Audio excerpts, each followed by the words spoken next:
Assalamualaikum warahmatullahi wabarakatuh.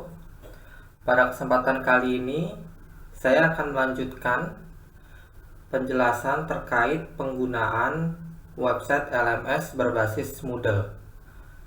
Pada video kali ini, saya akan coba menjelaskan bagaimana cara memanfaatkan beberapa modul aktivitas yang dapat digunakan oleh dosen. Di antaranya nanti kita akan mencoba menggunakan modul atau aktivitas untuk pengumuman, label, file, page, folder, chat, glossary, dan URL ya. Nah, sekarang kita coba kembali mengakses website LMS terlebih dahulu.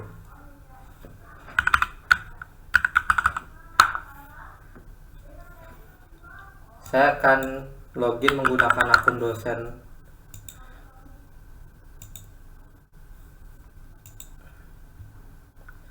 Kita sudah masuk ke halaman utama dari dosen. Kita akan coba tes di mata kuliah pengantar pasar modal. Kebetulan ini memang contohnya seperti yang sebelumnya pernah kita bahas. Kita coba masuk ke sini. Nah, kita coba akan mulai melakukan perubahan-perubahan di halaman mata kuliah ini dengan beberapa aktivitas yang telah saya sebutkan sebelumnya. Jadi di video ini aktivitas yang telah saya sebutkan tadi akan saya coba terapkan dan saya usahakan memberikan penjelasan sedetail mungkin agar Bapak dan Ibu dapat dengan mudah untuk menerapkannya di LMS-nya masing-masing nantinya. Dimulai dari pertama, yaitu aktivitas announcement atau pengumuman. Untuk aktivitas pengumuman itu dia sudah langsung otomatis by default dari sistem itu sudah ada di halaman mata kuliah kalau kita bisa lihat ya. Jadi untuk pengumuman itu tidak perlu lagi kita tambahkan. Jangan lupa sebelum kita melakukan perubahan di halaman mata kuliah, kita harus mengklik dulu menu Turn Editing On. Karena bila belum diklik, kita tidak akan bisa melakukan perubahan apapun di halaman mata kuliah. Jadi kita klik. Setelah diklik muncul tampilan seperti ini, muncul tombol-tombol menu edit dan add an activity or resource. Nah, sekarang kita kembali lagi ke announcement. Announcement ada di sebelah kiri ini. Announcement ini bisa kita rename ya. Misalnya kita mau rename, kita tinggal klik icon yang pensil ini. Misalnya kita ganti jadi pengumuman. Seperti itu. Nah, untuk mengisi pengumuman itu, kita harus mengarahkan kursor dan mengklik di tulisan teksnya yang ini. Kalau kita mau ngisi pengumumannya. Jadi caranya ya kita tinggal klik ini. Nah, kita akan dibawa ke halaman rincian dari pengumuman. Nah, Bapak dan Ibu bisa menambahkan topiknya atau mungkin pengumumannya itu di sini dengan klik add a new topic. Kita coba klik ya. Di sini nanti akan muncul untuk mengisi subjek dan message-nya apa. Misalnya subjeknya peraturan perkuliahan misalnya. Terus message-nya apa nih? Di sini ya mungkin harus ditulis secara mendetail ya terkait peraturan perkuliahannya yang mau Bapak dan Ibu tampilkan apa nih. Jadi nanti mahasiswa itu bisa ya benar-benar membaca pengumuman ini dengan baik dan mengikutinya gitu. Saya di sini mungkin tulis ya harus melakukan absensi paling lambat 25 menit setelah kelas dimulai. Misalnya gitu aja satu dan hal-hal lainnya yang mau ditulis. Kalau sudah tinggal post to forum. Nah, di sini nanti muncul seperti ini. Kalau misalnya secara mahasiswa, nanti tampilannya juga mungkin kurang lebih seperti ini ya. Jadi nanti memang mahasiswa pun misalnya mengklik pengumumannya tentang peraturan perkuliahan. Nah, nanti di sini mahasiswa sebenarnya juga bisa membaca dan mereplay dari pengumuman yang dosen berikan. Kalau memang nanti ada banyak pengumuman terbaru, ya selalu dibikin baru di sini dan begitu seterusnya.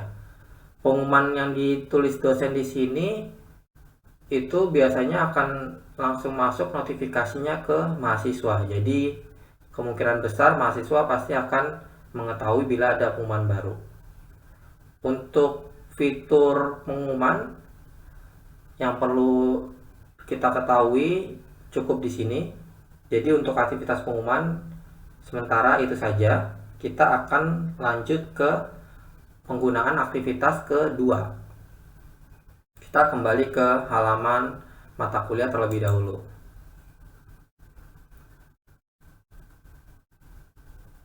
Untuk aktivitas kedua yang akan kita pelajari adalah memanfaatkan aktivitas label.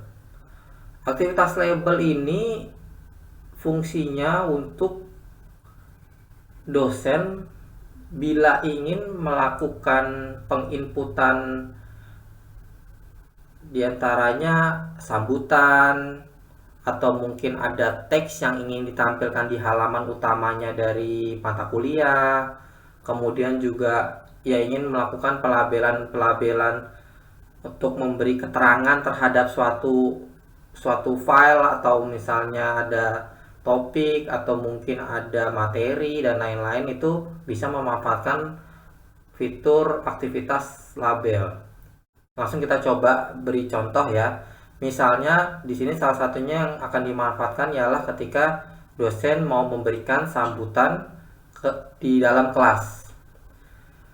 Kalau sambutan dalam kelas seperti yang di video sebelumnya saya jelaskan, karena memang itu cukup satu kali dalam satu semester, berarti kita akan masukkan di dalam bagian pendahuluan saja, di bagian yang atas.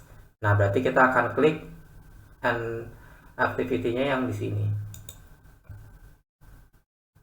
Sekarang kita tinggal cari nih label, aktivitas label. Oh, ini aktivitas label. Berarti kita klik.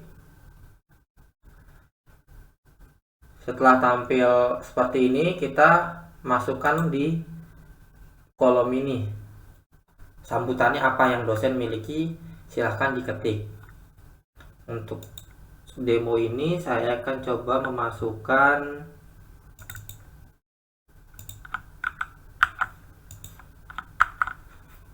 sudah. Ketika memang sudah lengkap ditulis oleh dosen di bagian kolom ini, selanjutnya dosen bisa mengklik save and return to course.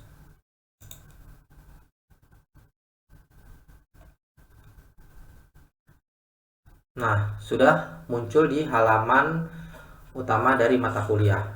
Jadi penggunaan label salah satu fiturnya seperti itu. Jadi konsep intinya label itu bisa untuk menamai suatu aktivitas.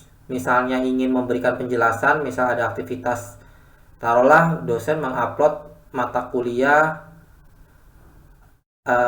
pembelajarannya itu masih kurang nih penjelasannya nih. Nah, dosen itu bisa juga memberikan tambahan dengan menggunakan label untuk penjelasannya. Untuk aktivitas kedua saya rasa cukup karena memang pemanfaatannya hanya seperti ini. Kita akan masuk ke pemanfaatan aktivitas ketiga, yaitu aktivitas file.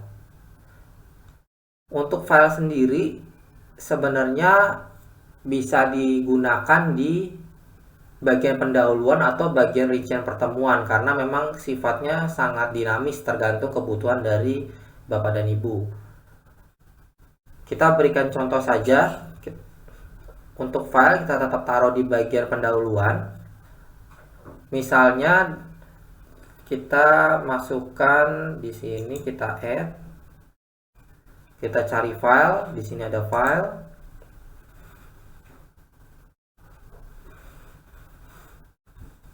Nah, di sini kita beri nama, misalnya ini berkas ebook.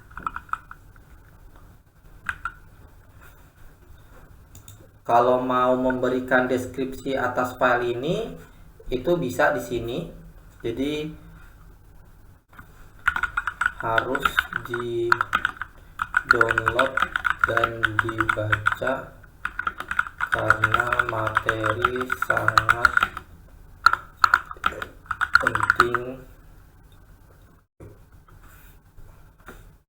Kemudian kalau Bapak dan Ibu nulis description, jangan lupa untuk checklist display description on course page agar deskripsi ini tampil di halaman depan ya. Jadi di sini kita klik. Selanjutnya select file. Jangan lupa kita mengupload file tersebut yang akan ditampilkan bersamaan dengan aktivitas file ini.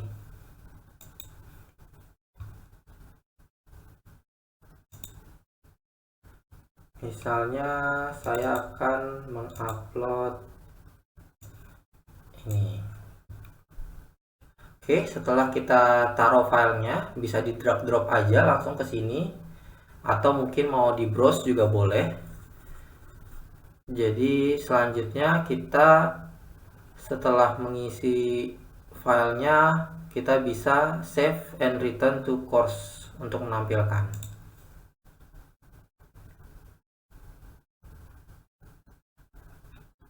Nah, ini sudah muncul ya. Jadi penggunaan aktivitas file ialah untuk menampilkan hanya satu file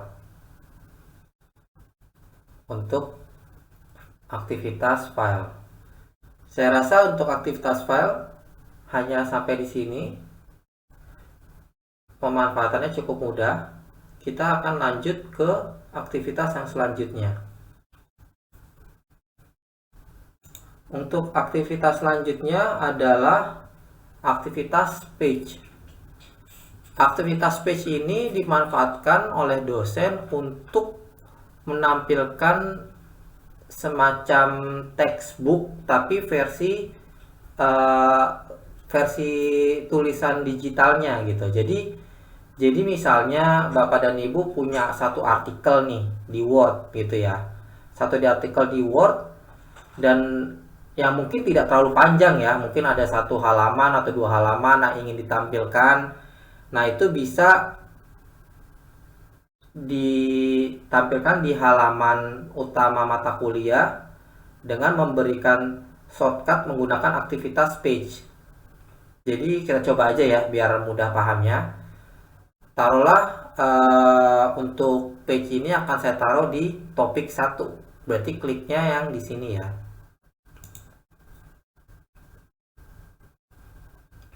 Untuk page ini aktivitasnya kita klik. Muncul halaman seperti ini, kita isi. Untuk name-nya misalnya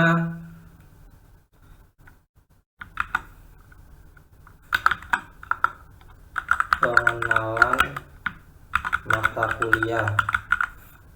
Description ini merupakan penjelasan awal atas mata kuliah pengantar pasar modal. Nah, untuk kontennya sendiri, oh ya, ini jangan lupa di display ya.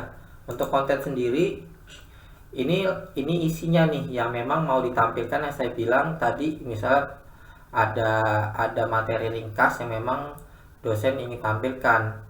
Nah, itu ditaruh atau diketik di sini kalau memang ingin ditampilkan. Misalnya saya akan coba memasukkan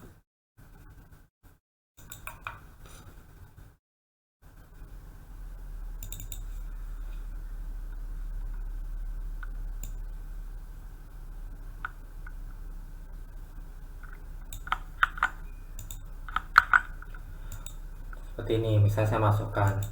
Nah, untuk fitur-fitur pengeditan ini Bapak dan Ibu bisa manfaatkan ya. Kalau memang mau ada penambahan tombol-tombolnya, silakan klik yang garis panah ke bawah ini, nanti akan dimunculkan lebih banyak untuk fitur pengeditannya. Jadi bisa seperti ini, bisa di rata kanan kiri dan lain-lainnya.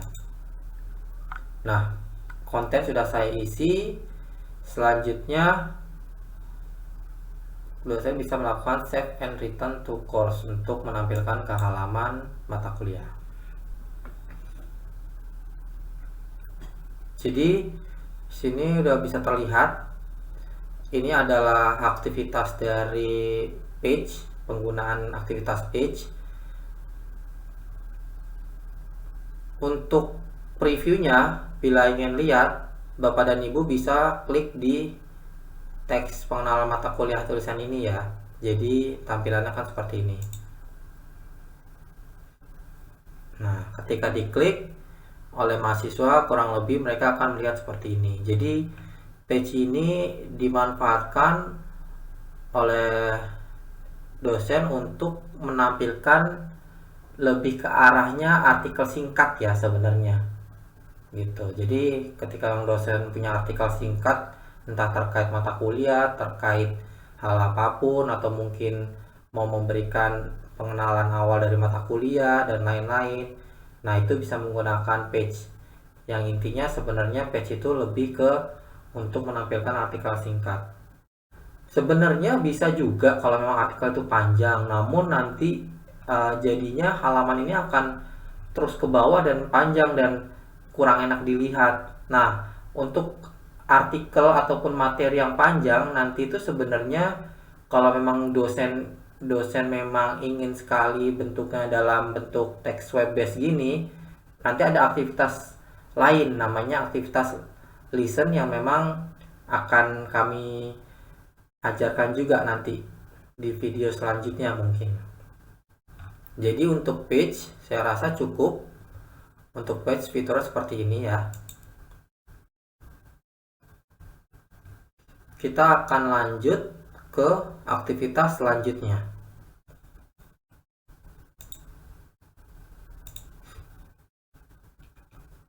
Aktivitas selanjutnya adalah folder. Untuk aktivitas folder, manfaatnya ialah untuk menjadi rumah kumpulan dari berkas-berkas yang memang dosen mau berikan kepada mahasiswa. Jadi ketika dosen misalnya untuk mata kuliah ini sudah mempunyai soft copy, misalnya e-book atau mungkin PDF atau jurnal atau Word, Excel yang memang terkait sama mata kuliah dan mau dikumpulkan dalam satu tempat, nah itu bisa menggunakan aktivitas folder. Aktivitas folder ini biasanya bersifat hanya cuma satu kali ya, jadi makanya mungkin akan kita masukkan di bagian pendahuluan. Kita masukkan ke bagian pendahuluan, berarti kita add activity-nya di sini. Untuk folder kita bisa klik yang ini.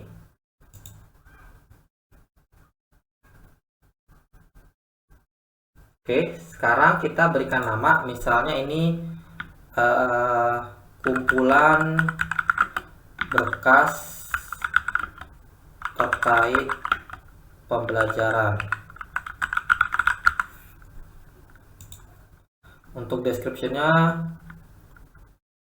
mohon seluruh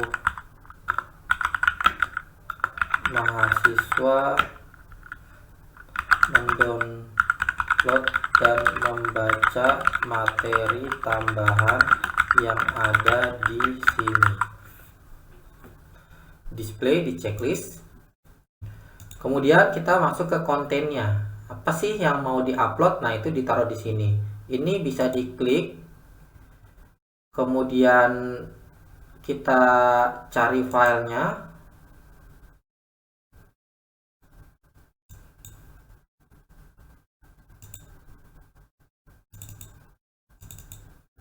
Nah, misalnya kita file ada di sini, silahkan diklik. Di sini harus satu-satu ya, tidak bisa langsung banyak. Kalau memang Bapak dan Ibu sebenarnya punya file banyak nih, kayak saya mau punya contoh demo, misalnya ada beberapa file, itu kliknya satu-satu kalau metodenya kayak tadi. Jadi harus ini diklik open, kemudian setelah di sini udah muncul file nama tadi, kita langsung bisa upload this file. Nah, dia satu. Kalau mau lebih mudahnya, sebenarnya kita manfaatkan fitur drag dan drop. Jadi misalnya Bapak dan Ibu sudah menampilkan file-filenya. Nah, Bapak dan Ibu tinggal select sebanyak file yang memang mau dimasukkan ke dalam folder di halaman mata kuliah. Kemudian diklik kiri dan tahan, di drag dan drop di kotak sini. Dia akan otomatis memasukkan semua filenya. Ini akan lebih mudah dibanding kita harus klik di halaman kotak ini dan pilih satu-satu file. Setelah kita sukses mengupload file, selanjutnya harus diperhatikan ialah bagian display folder content. Nah, di bagian sini terdapat pilihan. Rekomendasi dari saya agar file-file ini langsung terlihat di halaman depan, halaman mata kuliah, pilih inline on course page. Jadi seperti ini. Jadi diganti dari on separate page tadi, nah diganti jadi inline on course page. Jadi ini untuk langsung menampilkan di halaman depan. Kalau sudah, bisa di save and return to course. Berikut ini tampilan folder yang sudah kita upload tadi. Jadi tampil di sini tadi description-nya, kemudian nama foldernya dan isi berkas-berkasnya. Nah, ini sebagai referensi tambahan nih biasa buat mahasiswa ketika emang dosen mempunyai materi-materi yang bisa di-sharing. Kurang lebih fungsi dari aktivitas folder seperti itu. Kita akan lanjut ke aktivitas selanjutnya. Aktivitas selanjutnya adalah aktivitas chat. Jadi di Moodle ini diberikan satu fitur untuk bisa chatting ya antara dosen dan mahasiswa. Namun kalau memang dosen sudah punya media kayak WhatsApp group atau mungkin Telegram group, mungkin di sana fiturnya akan lebih komprehensif dibanding di chat yang ada di Moodle ini. Jadi saya tetap merekomendasikan untuk dosen menggunakan chat mungkin di WhatsApp atau di Telegram saja. Namun pada kesempatannya tetap saya coba ajarkan bila ingin memanfaatkan fitur chat. Caranya dengan cara klik add an activity di sini. Karena chat itu hanya perlu satu saja ya, tidak perlu berulang-ulang kali sebenarnya. Tapi ya memang balik lagi ke kebutuhan dosen. Di sini saya akan contohkan di bagian pendahuluan saja. Kemudian chat, kita klik. Akan muncul halaman seperti ini. Kita akan berikan nama, misalnya ini chatting room. Kemudian deskripsinya silahkan diskusi di sini bila memang masih ada pertanyaan tambahan.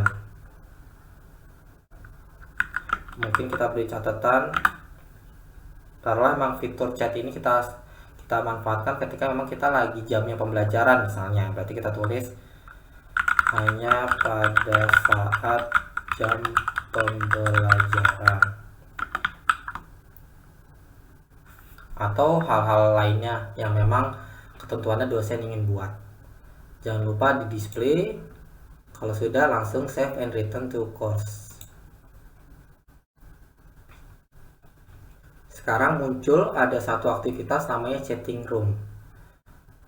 Coba kita lihat ya, misalnya seperti apa bentuknya. Kita bisa klik di teks ini, chatting room. Nah, nanti untuk dosen bisa klik here to enter the chat now. Nanti akan muncul seperti ini, kayak pop up browser tersendiri. Nah, disinilah sebenarnya fitur chattingnya. Misalnya saya tes, halo selamat pagi. Nah, di sini nanti dosen dan mahasiswa bisa melakukan aktivitas chatting. Kurang lebih seperti ini untuk fitur aktivitas chatting. Saya rasa sudah cukup. Kita akan kembali lagi ke mata kuliah dan kita akan masuk ke aktivitas selanjutnya. Untuk fitur selanjutnya kita akan coba menggunakan aktivitas URL ya. Jadi fungsi aktivitas ini ketika misal dosen ingin memberikan referensi sebuah link website eksternal ya, website dari eksternal, ataupun mungkin link download sesuatu gitu yang memang buat referensi mahasiswa dan hal lainnya, intinya berupa link web ya, itu bisa menggunakan aktivitas ini. Jadi kemungkinan ya ini bisa dilakukan sesuai kebutuhan dari dosen saja, mau diinput di bagian mana, entah bagian pendahuluan atau bagian rincian pertemuan. Nah, saya akan coba saja misalnya di bagian pendahuluan. Kita pilih aktivitas ini URL. Nah, kita kasih nama misalnya link ke web Bursa Efek Indonesia misalnya. Eksternal linknya itu apa? Kita tulis misalnya https idx. Nah, coba idx misalnya apa ya? Kita lihat dulu sebentar. idx itu .co.id ternyata, misalnya .co.id. Deskripsikannya ini merupakan website yang mengelola pasar modal Indonesia misalnya. Nah, ya sudah, ini checklist untuk ditampilkan di halaman mata kuliah. Kalau sudah, kita tinggal save and return to course. Nah, nanti dia muncul di sini. Jadi ada linknya. Nah, ini bisa dibuat mau banyak. Ya, terserah dosen ya intinya ya. Jadi silahkan dikreasikan saja. Untuk tahap awal, aktivitas-aktivitas yang saya ajarkan mungkin sampai di sini dulu. Nanti saya akan membuat video tersendiri untuk aktivitas-aktivitas lainnya, karena memang untuk aktivitas lainnya itu mereka lebih komprehensif ya untuk penyetingannya. Jadi nanti saya akan membuat video terpisah biar penjelasannya akan lebih enak untuk aktivitas selain yang telah saya ajarkan di video ini. Mungkin untuk video kali ini cukup sampai di sini. Semoga penjelasan saya bisa mudah dipahami. Namun bila masih ada yang ingin ditanyakan, silahkan ajukan ke kami. Atas perhatian Bapak dan Ibu dosen, saya ucapkan terima kasih. Assalamualaikum warahmatullahi wabarakatuh.